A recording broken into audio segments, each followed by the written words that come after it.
Bueno, muchas gracias a la gente de Rocinón por invitarme, a Germán, a Gustavo por hacernos el aguante. La idea hoy es hablar un poco de conceptos básicos de multifocalidad para entender un poco más cómo funciona esta lente, la última tecnología trifocal que es Intensi. ¿Se escucha ya el fondo, Adrián? No voy a estar... ¿No? ¿Podés subir allá? Los chicos dicen entero como que son. Ahí va mejor, ¿no? ¿No? Ok. ¿Me das algo para cambiar esto? Para cambiar esto lo ¿Me deja que lo cambie yo o no? después no buscar el... Ok. Bueno, podría que sigue entonces. Bueno, a mí siempre me gusta empezar un poco por los principios. Y yo creo que los responsables o los que dieron el puntapié inicial para que hoy la facomulsificación multifocal sea una realidad y sea lo que es, son, en primer lugar, el señor Ridley, que todos ustedes conocen la historia. Pasar a la siguiente. Está complicado.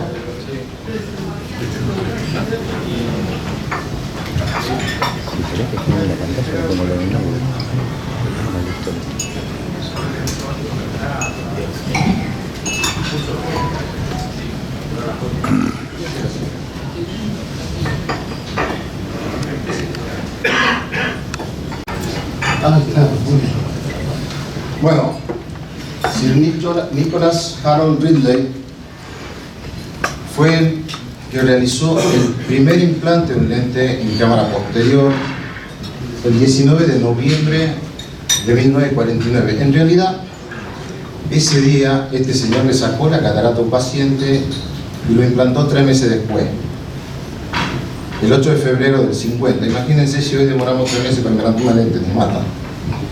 Pero él fue el primero y le encargó esa lente que ven ahí a su amigo Rainer, un ingeniero que fabricó esa lente.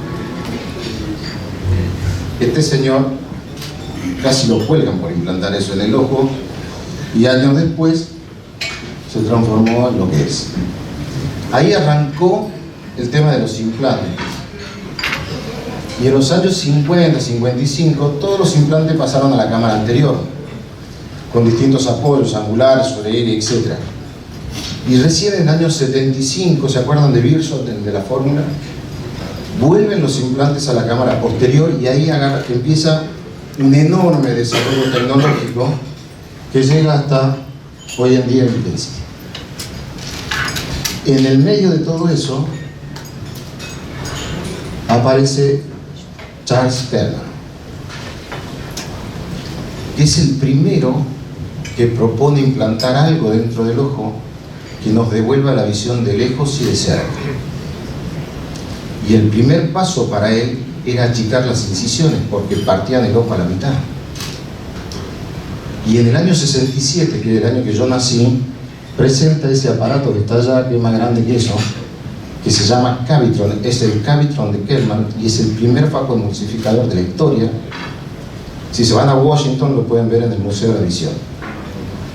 Y lo que está abajo es la pieza de mano de ese facomulsificador que era tan pesada que se colgaba de un arnés. Ahí arranca la historia de la facomulsificación. En todos estos años, esta cirugía recoge los enormes avances tecnológicos en un montón de cosas, no solamente en la fabricación de la lente.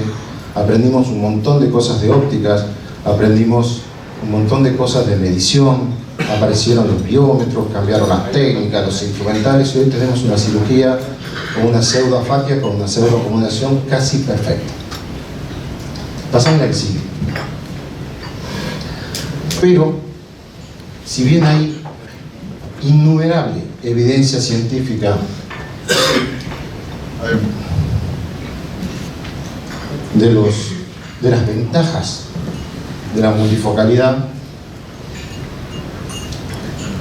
conseguir, digamos, la visión, el no uso de anteojos, la independencia del uso de los anteojos en la visión de cerca, intermedia y lejos, gracias primero a la emetropía, y tenemos el avance en los diámetros, ya casi en 2 ramos. Segundo, al buen centrado, y eso es las técnicas quirúrgicas cada vez más perfectas, cada vez mejores cirujanos, la estabilidad del saco, y eso es gracias a la biocompatibilidad hoy de los materiales que usamos para fabricar estas lentes, además de la pericia de los cirujanos y de las técnicas, y por supuesto cada vez mayor independencia de la pupila. Pero como todo en la vida, todo lo bueno no es tan gratis, y esas son las razones por las cuales las industrias siguen invirtiendo fortuna para lograr el lente perfecto que todavía no encontramos. Y el costo que pagamos por multifocalidad, cualquiera sea la multifocalidad, son estas dos cosas: la disminución de la sensibilidad de contraste y los fenómenos tifotóxicos, los halos, los deslumbramientos. Y cuando hablamos de eso, hablamos de calidad de visión. Y acá el primer concepto, que lo voy a repetir muchas veces, que no es lo mismo calidad de visión a cantidad de visión. Son dos cosas absolutamente distintas y que muchas veces nos confundimos, ¿de acuerdo? Estas dos cosas que están acá abajo, los halos, los deslumbramientos y la disminución de sensibilidad de contraste, hablan de calidad de visión. Chango, esto no funciona. Ahí está. Ahora, el cristalino o las lentes intraoculares no son los únicos responsables de la visión o de la calidad de la imagen. La córnea es también tan o más responsable. Y hay algunos aspectos de la córnea que tenemos que conocer. No vamos a hablar de córnea ni de muchas cosas de la córnea, pero dos cosas que son fundamentales para entender cómo funcionan las lentes intraoculares. Y son las aberraciones ópticas de la córnea y las aberraciones cromáticas de la córnea. ¿De acuerdo? Entonces, hay una cosa que vamos a diferenciar, que es el índice de asfericidad, que es responsable de la aberración esférica, con la aberración esférica. Y por ahí yo escucho que mezclamos los conceptos. ¿Qué es una esfera? Una esfera es un cuerpo geométrico que tiene todos sus radios de curvatura iguales. Esto que está acá arriba. Este puntero no anda. La córnea es curva, pero no es esférica. Si ustedes ven este dibujo, es asférica. As es un prefijo de negación, o sea, no esférica. ¿De acuerdo? La diferencia entre una esfera y la curvatura de la córnea es un índice. Se llama índice Q, por convención, que es un índice de asfericidad. Y están los topógrafos. Ustedes ven los topógrafos y dicen índice Q tanto. ¿Estamos? Ok. Si la esfera no tiene índice de asfericidad, quiere decir que es un Q igual a 0. ¿De acuerdo? Ahora, si esa esfera se aplana en forma vertical, por convención, decimos que el Q es mayor a 0 y se llama, eso es una elipse oblata. Por el contrario, si se alarga de forma vertical, el Q es mayor a 0, es menor a 0, y la superficie se llama prolata. ¿De acuerdo? ¿Y para qué sirve eso? Bueno, fíjense acá. Esa sería una córnea esférica, con un Q igual a 0. No existe, porque la córnea es asférica. Pero si eso fuera así, los rayos que entran por la periferia de la córnea generan un foco por delante del foco principal de los rayos centrales en la retina, y esto es lo que se llama una aberración esférica positiva. Si tenemos una córnea oblata, que es más plana en el centro y más curva en la periferia, pasa lo mismo. Tiene un Q mayor a 0 y genera una aberración esférica positiva. Si tenemos una córnea ligeramente oblata, o sea, la puntita ligeramente hacia arriba y se aplana en la periferia, y ese Q está entre menos 20 y menos 40, un poquito más, ¿sí? Es la mejor condición porque los rayos se juntarían en la retina o casi en la retina, y es la mejor calidad de imagen. Ahora, si esa córnea ya es muy como una pelotita de rugby paradita, o sea, muy pronunciada. Los rayos se van a formar detrás de la retina, los que entran por la periferia, y es una aberración esférica negativa. Entonces, una córnea normal es ligeramente prolata, entre 0,26 y 0,50, ¿de acuerdo? Es esférica y tiene una aberración esférica levemente positiva de 0,20 a 0,27, positiva. Entonces, Q negativo, aberración esférica positiva. ¿De acuerdo? ¿Y para qué sirve eso? Las aberraciones esféricas de la córnea, el cristalino menor de 40 años las neutraliza. Después de los 40 años empezamos a perder eso y empezamos a perder calidad de visión. Calidad de visión. Entonces, los fabricantes de las lentes tienen en cuenta esas cosas. Entonces, si vos tenés lentes esféricas,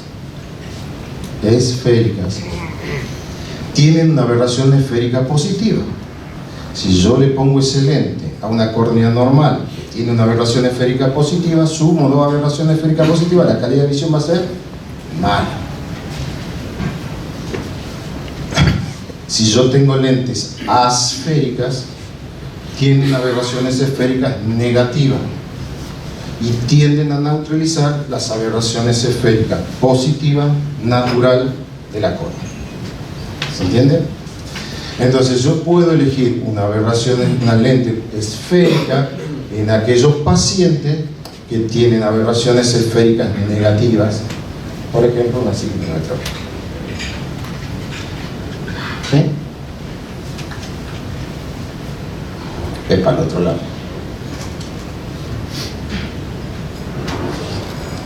Entonces ahora entienden por qué Intensity tiene una aberración esférica negativa. ¿Ah? La segunda aberración que tenemos que conocer es la aberración cromática. ¿Por qué? Porque también baja la calidad de visión. Y las aberraciones cromáticas las neutralizan no solo el cristalino, sino también el epitelio pigmentario. ¿Qué es eso? Cuando una luz pasa a través de un medio transparente, se difracta en las longitudes de onda. Las longitudes de onda cortas, las azules, los ultravioletas, los violetas, siempre van a formar la imagen por delante de la retina. Las verdes y las amarillas en la retina, y las longitudes de onda largas, que son las rojas, por detrás de la retina. Las que molestan son las que están adelante de la retina. Entonces, un señor se le ocurrió clasificar el grado de dispersión cromática de las lentes, los materiales transparentes. Se llamó AVE. Entonces tenemos el número AVE, que clasifica la calidad de esa lente. Cuanto mayor es el número AVE de una lente, menor dispersión pigmentaria tiene, cromática, y por lo tanto mayor calidad va a tener esa lente. El ojo tiene un número AVE de 45. Intensity tiene un número AVE de 55 y no está puesto en el folleto. Es muy importante. Fisiol, por ejemplo, una lente que ustedes conocen, tiene un número AVE de 47. Y estamos hablando de transparencia. ¿De acuerdo? Otra cosa que tiene que ver con la aberración cromática es el espesor. ¿Se acuerdan del prisma? O sea, cuanto más grueso es, más dispersa. Y el espesor tiene que ver con el índice de refracción. O sea, cuanto más alto tengo un índice de refracción de una lente, más finita puede ser esa lente para generar las mismas dioptrías de color. ¿Se entiende? El índice refractivo del cristalino es 1.42. En realidad, no, el cristalino se mueve, pero en general tiene 1.42. Y por último, las fábricas generan en los lentes filtros, o sea, ponen en las ópticas filtros. Por ejemplo, tienen ópticas acromóticas que filtran las ultravioletas, las violetas y los azules, porque forman las imágenes por delante de la retina. Y tienen algunas filtros amarillos o tinte amarillo natural. ¿Por qué? Porque genera protección macular. Ahora entienden por qué Intensity tiene 1.46 de índice refractivo para que sea delgada y tiene filtros violeta y amarillo natural. Bien, ¿cómo funcionan los lentes multifocales? Funcionan por esto que se llama el principio de visión simultánea. Nosotros lo que vemos es luz, vemos objetos incandescentes. Cuando la luz impacta sobre una lente, forma dos o más puntos de foco dentro del ojo. Y la distancia del objeto a la que nosotros enfocamos es la que se enfoca en la retina. El objeto más nítido, de acuerdo a donde nosotros miramos, es el que se enfoca en la retina. Eso es una habilidad que tiene el cerebro de adaptarse entre dos imágenes simultáneas a la más nítida. Ustedes no han escuchado a Germán hablar de neuroadaptación, cuando habla de intensidad. Bueno, eso es el primer paso de la neuroadaptación. Yo siempre me gusta darle un ejemplo de todos los días. Si ustedes van manejando y empieza a llover y no prenden el limpiaparabrisas del auto y tienen en foco el auto que va adelante, las gotitas del parabrisas están desenfocadas, pero el foco está dentro del ojo. Cuando ustedes seleccionan el parabrisas, se desenfoca el auto que va adelante, pero está dentro del ojo el foco. Eso hace el cerebro con las lentes multifocales sin nuestra atención. Así funciona. Ahora, sin importar la tecnología de la lente, ustedes conocen, son las refractivas, las lentes difractivas, la CEDOF, de la CEDOF hoy no vamos a hablar, pero sin importar esa tecnología, lo que medimos en todas ellas son estas 4 o 5 cosas que están acá. La tecnología que usan, el perfil de la óptica, la curva de MTF, la influencia de la pupila, la influencia del centrado y la curva de desenfoque. Eso habla de la calidad de la imagen de la lente, y todo eso, cuando ustedes escuchan decir porque tiene esto, lo otro, se mide. No es lo que se le ocurre al fabricante decir. Todo se puede medir. Y de vuelta, cuando medimos eso, no hablamos de cantidad de visión, no hablamos de 20-20, hablamos de calidad de visión. Entonces, básicamente hay 2 tecnologías en lentes multifocales. Vamos a dejar afuera la EDOF. Una son las lentes refractivas. ¿De acuerdo? ¿Qué hacen las lentes refractivas? Lo que hacen estas lentes, ¿cómo funcionan? Tienen tallado sobre una óptica zonas ópticas independientes. Y de acuerdo a cómo es el tallado, podrán ser simétricas o asimétricas. Las simétricas son estas que están acá, que utilizan el método refractivo multizonal. Y así que tienen una zona para lejos, una zona para cerca, una zona para lejos, una zona para cerca, con un índice de refracción específico, con una graduación específica. Son lentes independientes. Y eso lo que tiene de bueno es que no tienen competencia entre una y otra, y la calidad de la imagen es un poco mejor que en las refractivas, que en las difractivas. Pero son lentes absolutamente sensibles al descentrado, o sea, se mueven un poquito, las zonas salen de su lugar y la visión es muy mala. No es mala, es muy mala. Y las lentes asimétricas lo que hacen es tener una distribución geométrica de la óptica, una zona para lejos, una zona para cerca, pero funcionan igual con el sistema de constricción pupilar, o sea, con la acomodación de la pupila, enfocan una u otra de las zonas. También son muy sensibles al descentrado y al tilteado de las lentes. Entonces, estas lentes, si bien la calidad de la imagen es mejor, un poco han perdido la batalla con las lentes difractivas, porque toleran menos. El segundo sistema para fabricar estas lentes son las difractivas, que usan el principio de difracción. En realidad no son puras, porque lo que hacen es, sobre una plataforma monofocal refractiva, una lente común y corriente, para que se lo imaginen, se tallan escalones, y esos escalones dividen la luz. Cuando la luz pasa, dividen la luz, y la altura y el ancho del escalón generan el porcentaje de división de ese rayo. ¿Se entiende el concepto? Entonces, si es más alto el escalón, mayor cantidad de energía para hacerla, y mayor adición va a tener la lente. Si es más bajito, menor adición va a tener la lente. ¿Se entiende? Ahora, según cómo se tallen esos escalones, va a ser la cantidad de energía que distribuyen y cómo la distribuyen. Porque pueden ser tallados en forma simétrica, significa que todos los escalones del centro a la periferia son iguales. Tienen la misma altura y el mismo ancho. Son ópticas simétricas y distribuirán la luz en forma simétrica o fija. Por ejemplo, tienen ópticas que distribuyen 50% de energía luminosa para lejos, 50% para cerca, 70 para lejos, 30 para cerca, 40, 60.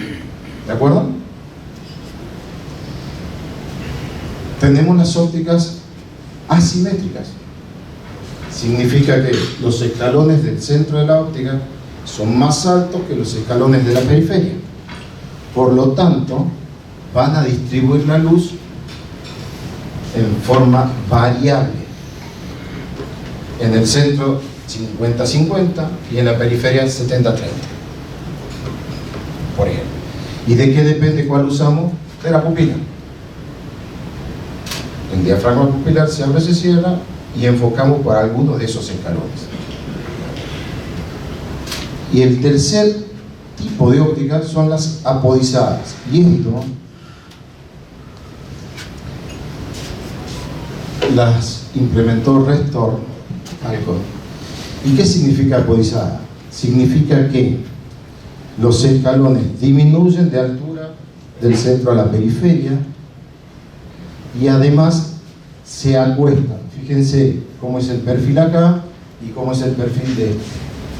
¿Y para qué hicieron eso? Los escalones son los responsables de los fenómenos difotóxicos. Entonces vieron que al acortarlos y a acostar los escalones, achicarlos y acostarlos, disminuían los fenómenos difotóxicos.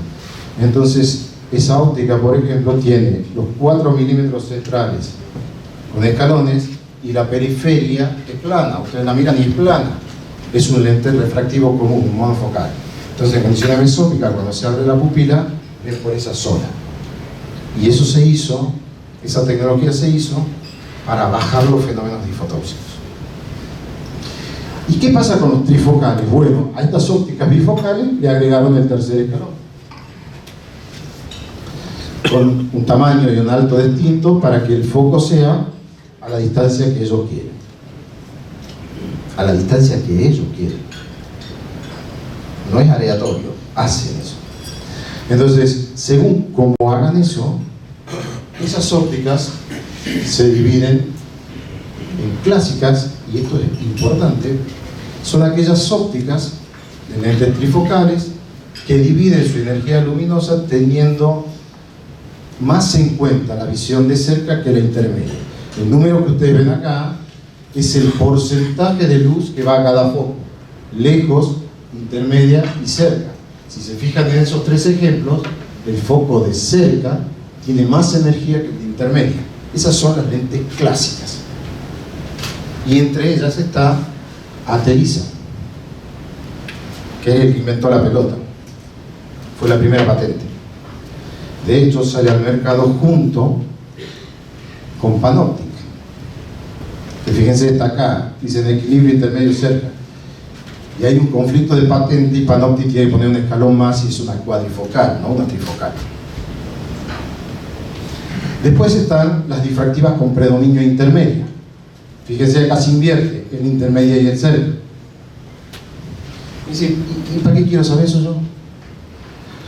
Bueno, si yo tengo que operar un odontólogo, por ejemplo, que necesita una visión intermedia más importante que la de cerca para trabajar, y busco una lente que favorezca la visión intermedia. Ahora, si tengo que operar, no sé, un relojero, y busco uno que tenga mejor de cerca.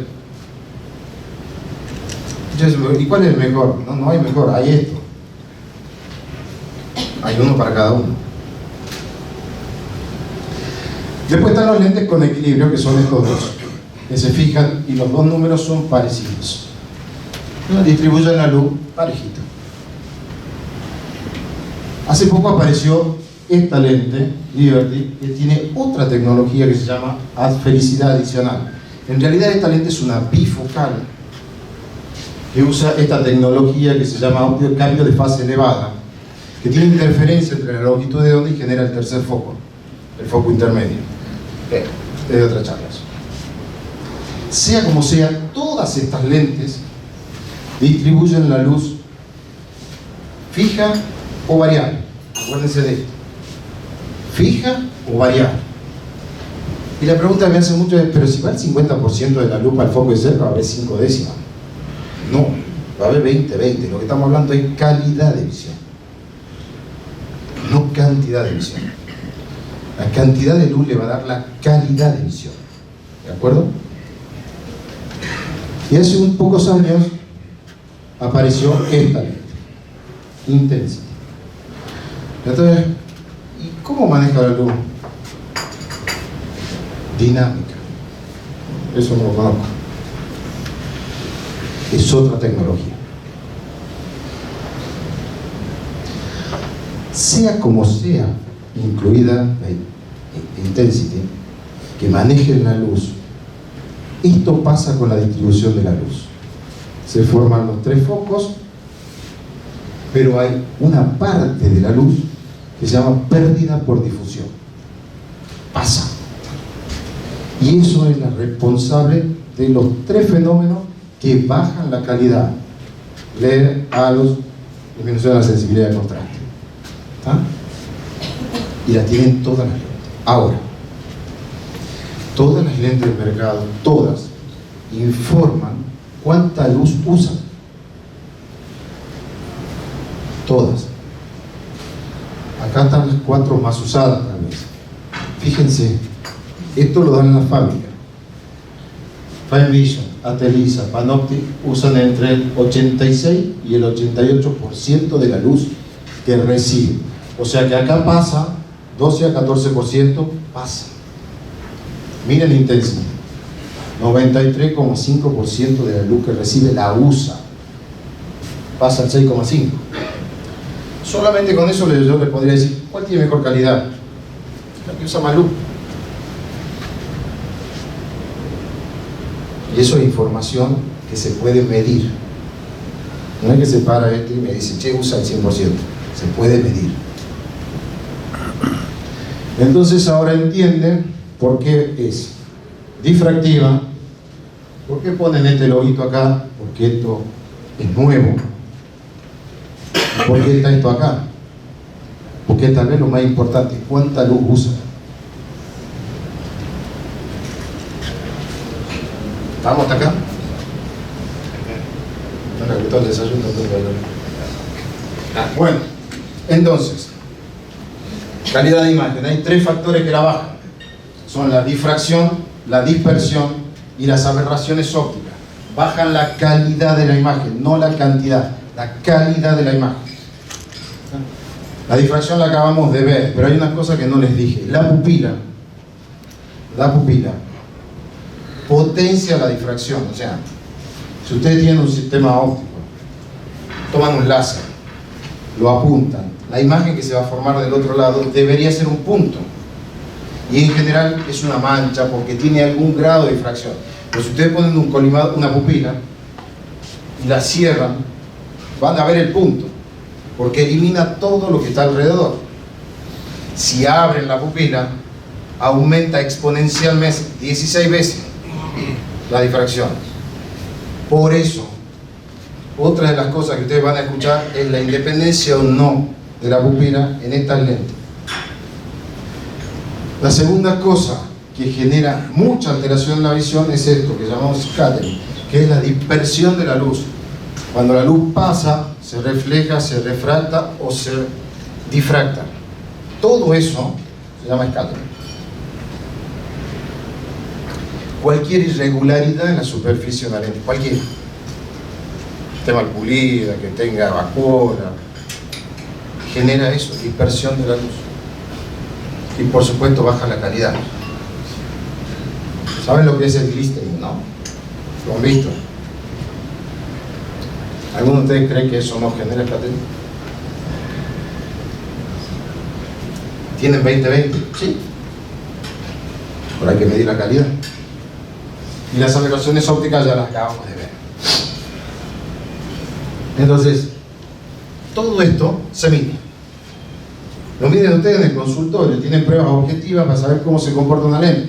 Les prueban la agudeza visual de lejos, cerca, intermedia, lo hacemos todos los días. ¿Está? Las curvas de desenfoque, no les digo que la podemos hacer fantástica, pero agarran una cartilla de desenfoque, como ve acá, como ve acá, como ve acá, la hacen ustedes. Sensibilidad de contraste, fácil, hay cartillas de sensibilidad de contraste. Bueno, la dependencia del diámetro de la pupila con la lámpara y hendidura pueden hacer eso. Y el centrado de la lente, lo ven. Pero hay pruebas objetivas, porque eso sí que no tiene mucho valor, pero las objetivas sí. Ya tenemos prueba de dispersión, el ocio. Hay un aparatito que tienen estos chicos que se llama iTrace, que es bastante bueno, la mide. Yo no lo tengo, pero está bueno. Y lo pueden medir, y lo pueden graduar. Y eso es dispersión. Las aberraciones ópticas, las aberraciones cromáticas, las aberraciones ópticas se miden. La MTF es la única que vamos a hablar, se la voy a contar ahora. Se mide la calidad de las lentes. Y por supuesto los ángulos, los cuantificamos.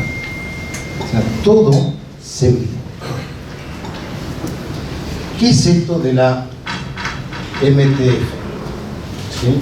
Es la función de transferencia de modulación. Un nombre raro que le ponen en óptica, pero es función de transferencia de modulación. Estamos hablando de la onda de luz. ¿Qué mide eso? Ustedes ven que dicen, tiene una MTF, tiene una transferencia de tanto, tiene... ¿Qué mide? Mide esto.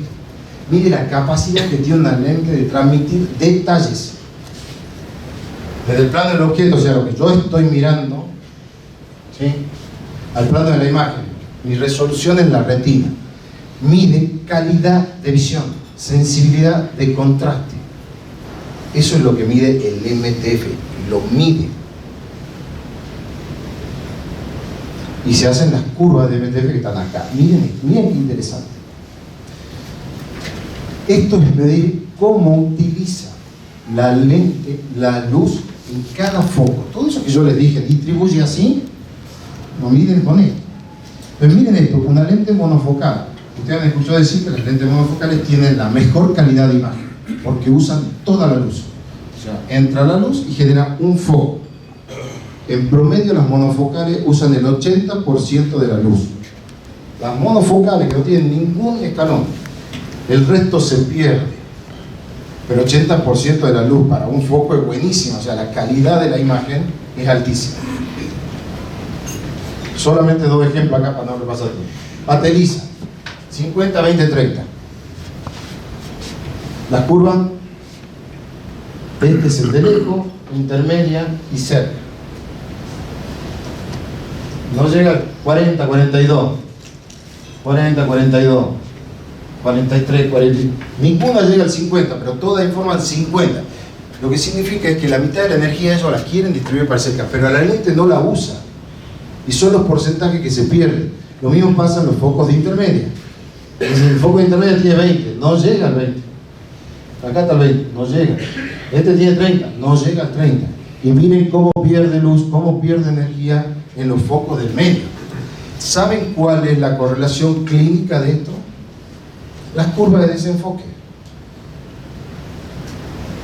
La curva de desenfoque mide clínicamente cómo funciona la función de modulación de transferencia. Entonces, si vos tenés curva de desenfoque plana, el lente está en foco en todas las distancias focales. A los 20 años, todos nosotros en Métrope teníamos una curva de desenfoque plana. Y eso es lo que buscan estos chicos en la fabricación de los lentes, que tengan curva de desenfoque plana. Pero si ustedes piensan en esto, decir, che, pero acá no va a ser plana porque acá pierde energía, sube y baja. Es bastante plana con una lente. Y estamos hablando de calidad de imagen. Entonces, esto que está acá se mide y por eso se sabe cuánta energía utiliza la lente.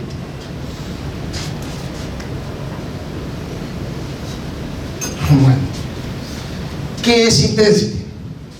Ahora que sabemos algunas cosas básicas, ¿qué hace esta lente? ¿Qué tiene de distinto?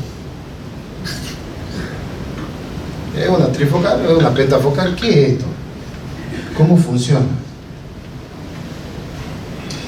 Cuando me la presentan a mí me dicen, mira, tenemos un diseño de óptica suavizado con 5 focos simétricos.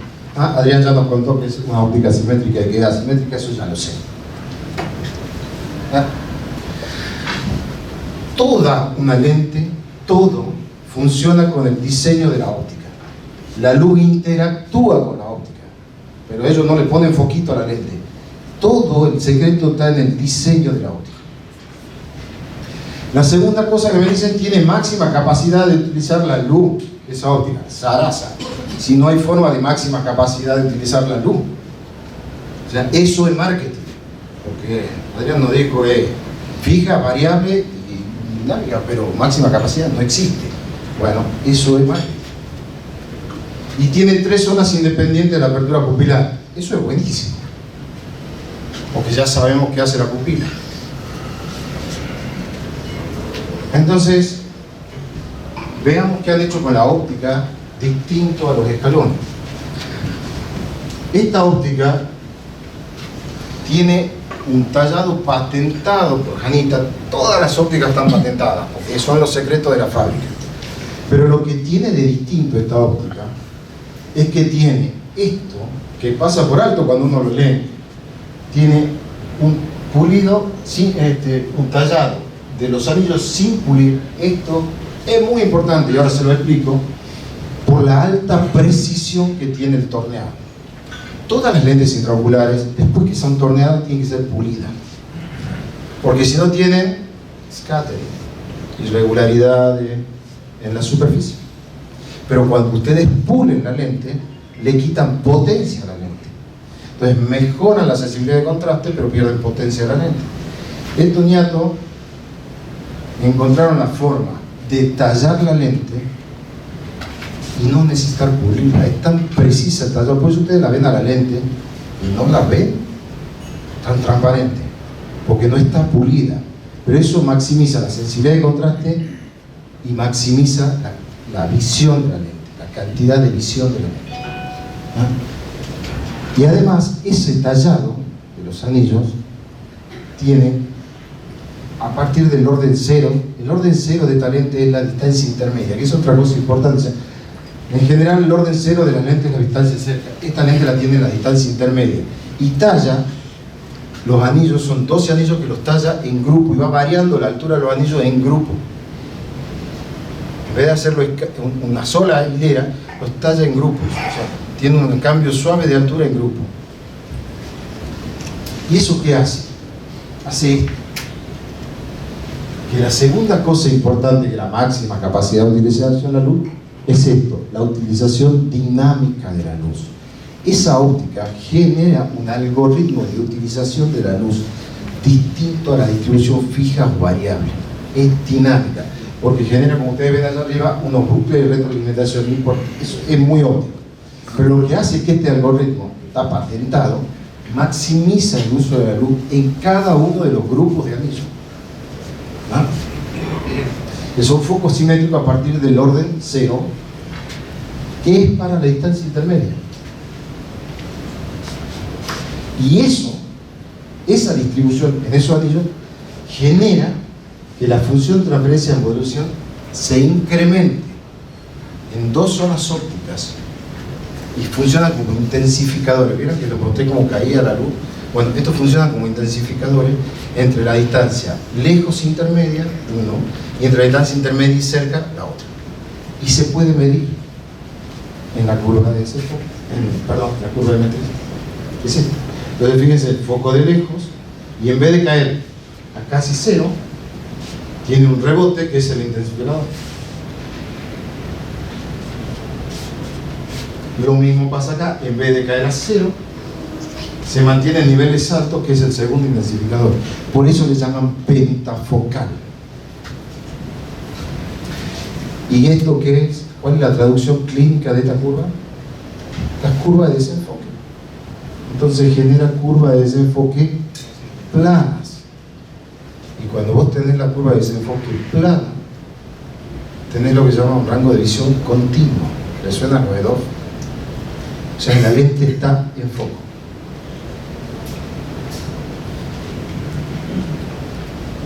Y por último, no son pupilos dependientes estas lentes. ¿Por qué?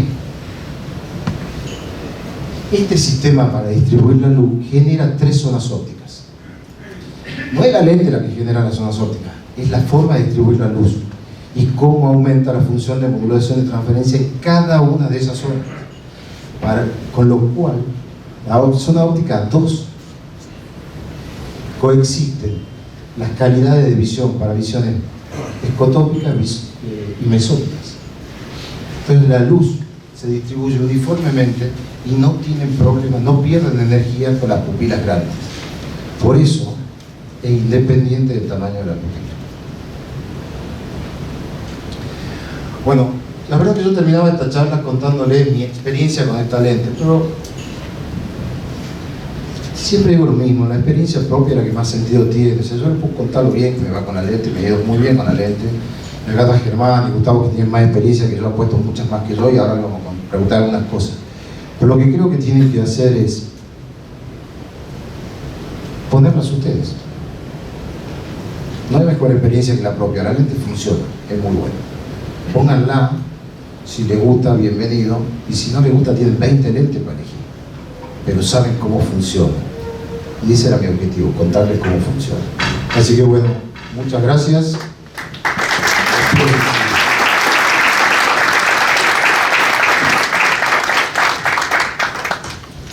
¿Alguien tiene alguna pregunta de esta lente?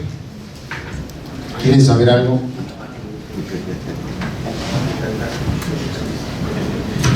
¿Puedo decir algo? Sí, todo. Hola, Adrián. Bueno, la verdad que, como me conocen, yo soy basado en la experiencia y cada vez que te escucho aprendo todo lo que yo le digo a los pacientes en el consultorio, que no le explico todo lo que vos les explicás porque si no se aburren. Entonces, cuando hablan de calidad y cantidad, viene un paciente para operarse a mi consultorio y lo que yo le digo, escuchá, si vos tenés un ejemplo, un +3, con tu anteojo vas a ver 10. Te vas a poner una intensity, vas a ver 9.75, porque no vas a igual que con el anteojo, pero vas a ver 9.75 de lejos y vas a ver 9.75 de cerca sin anteojos. Y la otra palabra que utilizaste de los halos, que ya me conocen a mí, hay una palabra que en el consultorio está prohibido decir halos, porque toda la gente viene, mis amigos ven halos, porque los médicos nosotros le decimos hay halos. Y yo le digo, a la noche la luz te va a molestar. Entonces saco la palabra halos yo para que no sacarla del circuito de lo que todos conocemos y de que todos los pacientes ya vienen, no quiero tener halo, no quiero tener halo, te van a molestar las luces. Entonces despejo ese problema que por lo menos a mí me da efectividad para poder que la gente entienda que se opera para la independencia del anteojo, pero no para tener la el ver 10. Nadie va a ver 10 con ninguna lente, va a ver, y la otra que le digo, distinto, y que aprender a ver distinto. Bueno, de mi experiencia por lo menos para que cuando uno se sienta en el consultorio, decirles, no es algo magnífico, es bastante bueno, es excelente o es lo mejor que hay, pero perfecto todavía no hay nada.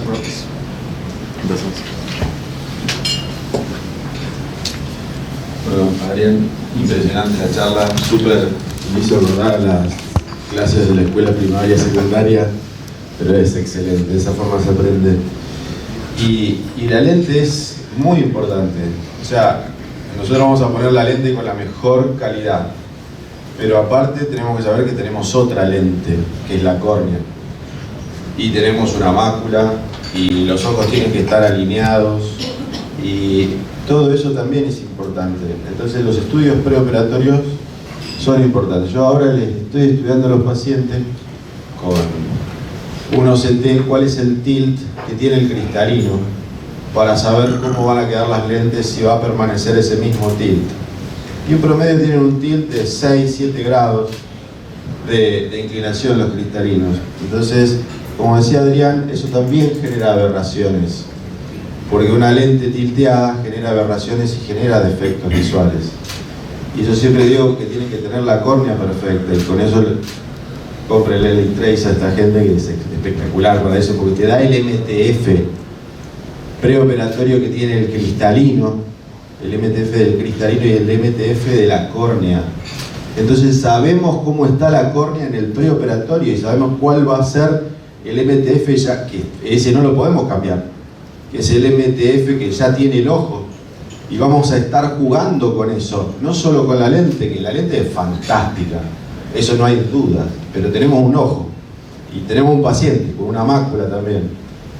Y los MTF que me da en el postoperatorio son espectaculares con la intensity, pero me lo da ya el gráfico. O sea, ya salgo de la zona roja, alejada, con esa calidad visual.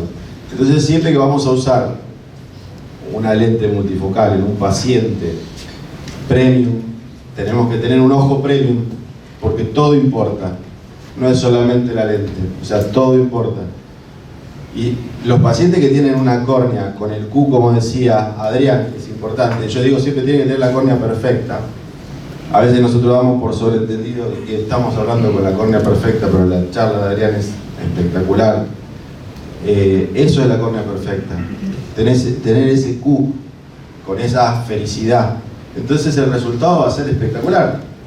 Ahora, si el Q se sale, que se sale un montón de veces, el resultado no es espectacular. Y ahí es donde ven halos. Entonces, ¿qué hago yo con los pacientes? Les muestro los valores. Mire, estos valores me dicen que los resultados van a ser muy buenos, que están dentro del rango normal. Cuando se salen, yo les digo, yo te puedo poner una multifocal para ver de cerca como vos me estás pidiendo, pero te van a molestar más las luces de lo normal, porque estos valores están mal. Entonces hoy tenemos la capacidad de medir a los pacientes y de saber cómo van a estar en el postoperatorio. Si mandamos lentes, nada más, los resultados van a ser aleatorios. Pero si los medimos antes, los resultados van a ser los que estamos esperando. Entonces, eso es lo importante hoy, estudiar al paciente y tener valores y datos y conocerlos para poder tener los mejores resultados. Y mi experiencia con la lente Intensity es espectacular porque en casos en que los ojos lo van a tolerar, en los que en que el ojo no está bien, obviamente, pero ni la Intensity ni ninguna lente va a ser el resultado bueno, porque necesita de todo eso. Así que nada más.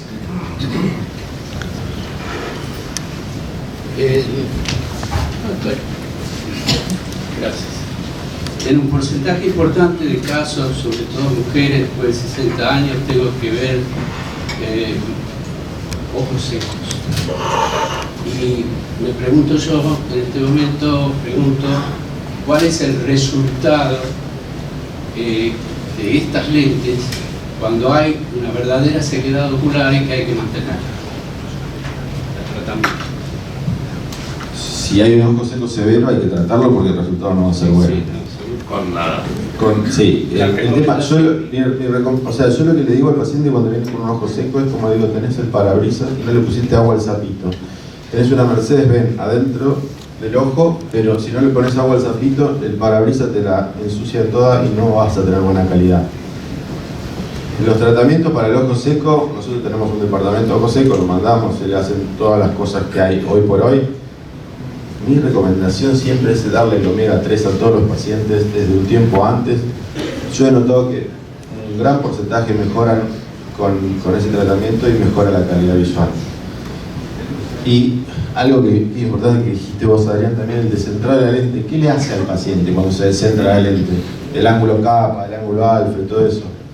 Genera coma, porque todas las lentes asféricas, cuando se mueven, generan un coma, y eso es como un hilito que se le hacen a las luces a un costado. Entonces, cuando vamos, es una cirugía premium, en una lente premium, y es eso. Salvador, nosotros en la clínica no operamos ningún paciente con ninguna multifocal que no pasa primero un mes de tratamiento de superficie, esté como esté. Y todos los pacientes con lentes multifocales, todos los pacientes, tienen 2 o 3 meses después de tratamiento de superficie, esté como esté. Así de importante es para nosotros.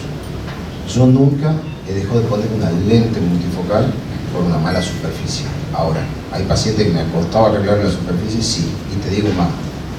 Mi práctica ha cambiado así, desde el día que llegó a la clínica alguien que es Eugenia, que me hace superficie, porque yo no la podía hacer, no tenía tiempo para esos pacientes. Son pacientes muy demandantes, son pacientes que no van solo al oftalmólogo, van al oftalmólogo, psicólogo, psiquiatra, necesitan otra contención. Si no tenés eso, realmente te quedas siempre a mitad del camino. Nosotros con Eugenia, después compramos todos los equipos, los pacientes pasan todos, no tengo ningún problema, tengo 50, pasás por ahí y después seguí ahí. Y cuando suspenden eso, vos decís, ¿qué pasó acá? Bueno, ha pasado eso, que tu superficie es pésima, pero nunca he contraindicado por una, te estoy hablando de un pene, pero de una superficie, es decir, está muy mala, la resolvemos y la operamos.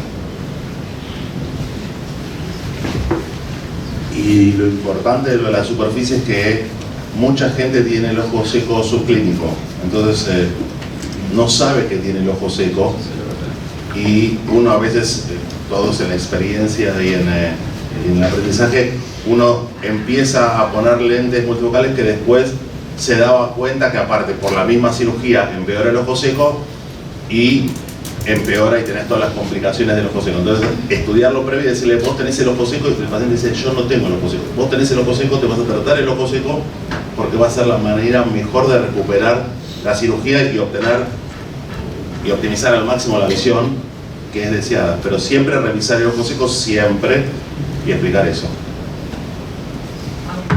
Sí, todas. Los pacientes operados de cirugía refractiva, o sea, venían... Esa es mi pregunta. ¿Cómo se resuelve, o sea, el cálculo de la lente? Y bueno, yo una córnea que previamente fue operada, o sea, fue tallada, que no tenemos a veces la mejor calidad ni la mejor transparencia. ¿Quién le pone una multifocal o una trifocal a un paciente con una refractiva previa? ¿Alguien lo hace?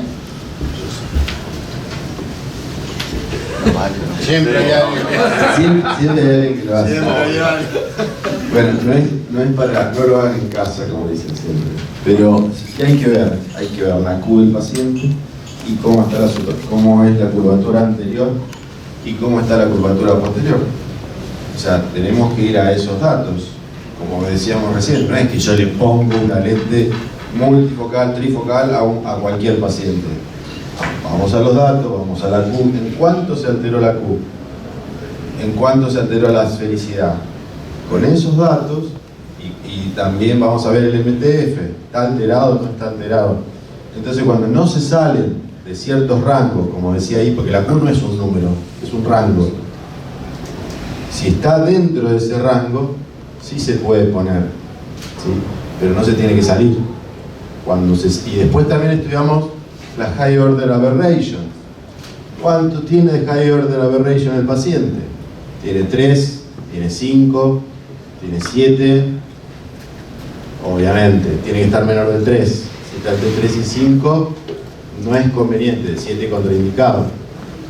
La aberración esférica lo mismo. O sea, tenemos hasta 2, el positivo de 2 en la córnea lo normal.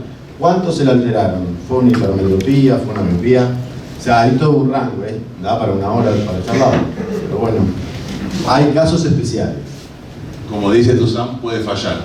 Entonces, por lo menos en mi caso, yo he puesto gente operada de miopía, pero todo en las lentes, en la decisión de estas cirugías, todo es lo que uno habla con el paciente previo.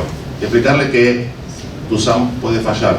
Entonces, que saber que puede, a pesar de todos los instrumentos que tengamos, yo uso E-Trace y uso todo lo que haga falta para poder diagnosticar previamente, a veces puede fallar el cálculo. Entonces, explicarle que eso puede fallar y que, dependiendo la necesidad del paciente de